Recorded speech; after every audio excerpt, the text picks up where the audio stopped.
It's a word that is pronounced, and I'll spell it if somebody's writing, but you don't need to. It's hagios. Here's what it says. What it really translates is in pursuit of a manner of life that is godlike. Yes, sir. Some translate it this way. It is a life of being religiously right. Others translate it this way. It is a life suited to a sacred character. Well, the context is still the same. Here in this letter, the writer, who is the Apostle Paul, describes Jesus' treatment of the church in the illustration of the husband and wife, and how the husband should behave toward his wife. This vision is so attractive.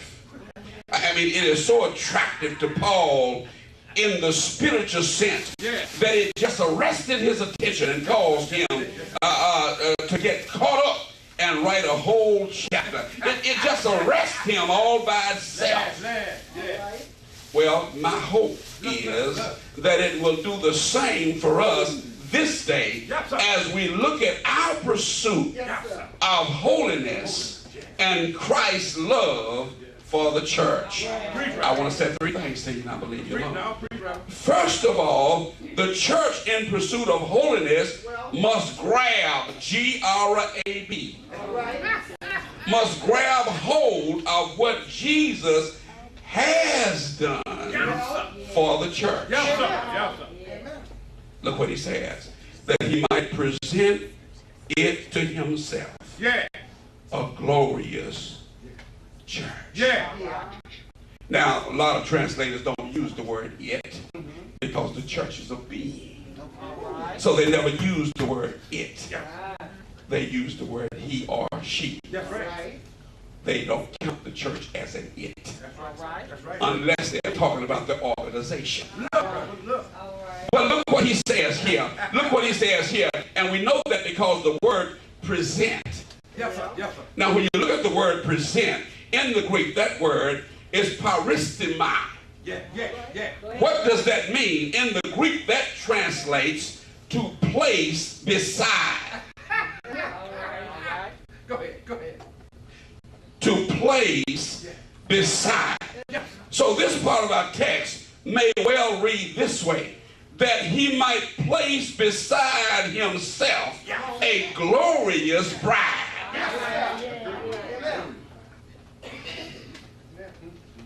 Okay.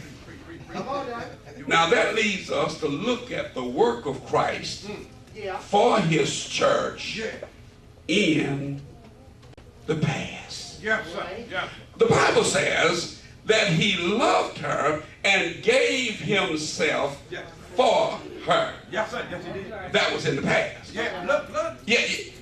He loved the whole world. But he had a peculiar love for all who trusted and obeyed him. Jody loved a whole lot of folk, but he got a peculiar love. That wasn't in the script, y'all. I just had to say. But it worked.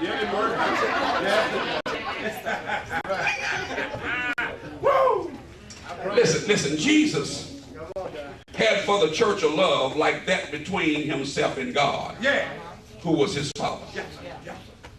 It was a love of sympathy and confidence that could not be given to the world. And the reason it could not be given to the world, because he could only love the world with a love of mercy. The world knew him not, therefore he loved the church. He loved the world as a minister of mercy. He was always giving to them what they never could deserve. I promise you. Notice, Jesus loved the church before it was worthy of his love. Yeah. And that makes it peculiar. Yeah. That makes it peculiar. See, I loved Deborah before I knew she was worthy of my love. I know that. Had I not, she never would have had an opportunity. Preach, Reverend. Yeah. Preach, man. You in the house. I promise you. Lord. Listen. Yeah. Why you say that, preacher? Go ahead. Because it's that love that Jesus has for his bride Yes. that begins the process of purification. Yeah.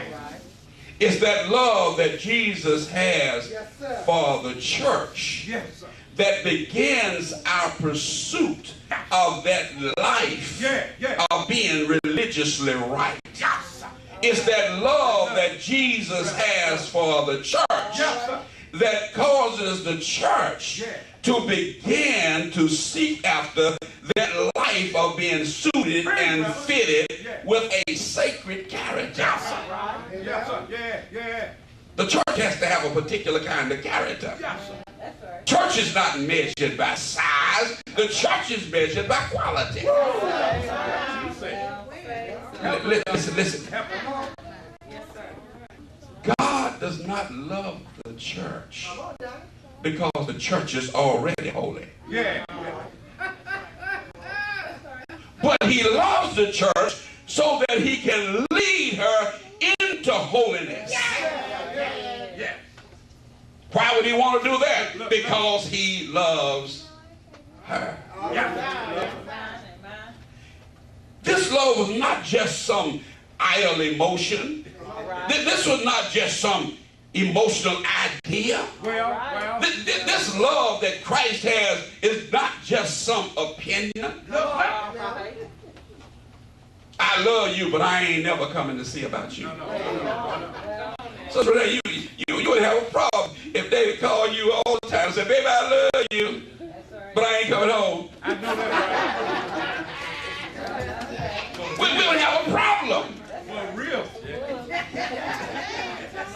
I love the church, but I'm never going to see about it. Look.